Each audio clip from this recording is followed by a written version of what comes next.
السلام عليكم، مرحبا بالجميع. كما شفتوا حادثة واد الحراش كما يتساءلوا من هو المسؤول الأول حول الحادثة. منهم من يقول أن الأرض كان فيها حفرة وهي اللي كانت سبة في الحادث، ومنهم من كان يقول أن الحافلة قديمة ومهترئة وغير صالحة للاستعمال وغير صالحة للركوب. وكاين اللي قالوا السائق هو اللي هرب، لو كان ما هربش وحاول معاها وكانت عنده خبرة ما راحش يطيحوا في الواد، لأنه كان يخدم بها غير بالجمعة. وفيهم كان يقولوا باللي كانت رافدة حمولة كتر من اللي تستوعبها هي، ولا كتر من اللي تتحملها.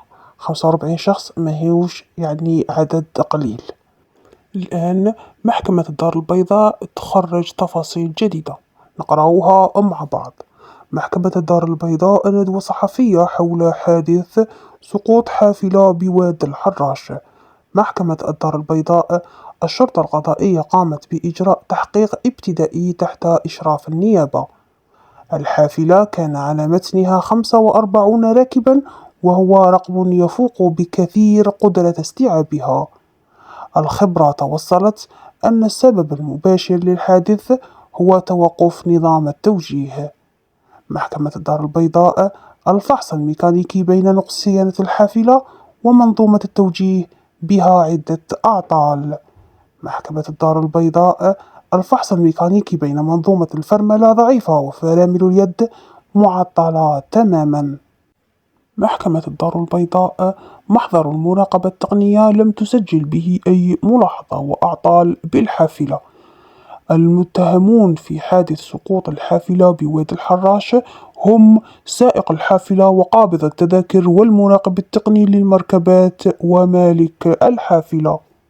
كما راكم تشوفوا توصلوا للمتهمين الأساسيين في هذه الكارثة وفي هذه المأساة اللي خلفت 18 جريح و23 18 قتيل و23 جارح.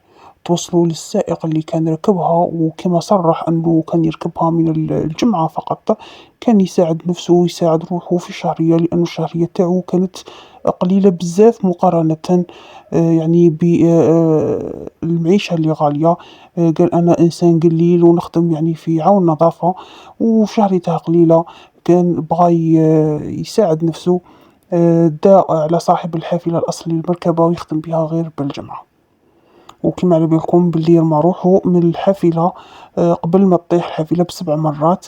الآن خرجوا الأسباب الحقيقية واللي هي الصيانة تاع الحافلة، خاصها صيانة بزاف. الفرامل ما يخدموش، يعني بزاف صوالح اللي خلاو هذه الكارثة تحدث، وعدة عوامل.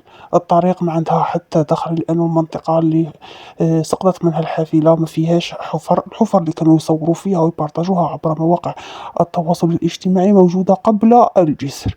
هذه هي التحريات الأولية اللي داروها، علنوها للرأي العام. لما يكون كاين جديد راح تلقاوه عندي في القناة. ما تنساوش الجيم والاشتراك في القناة.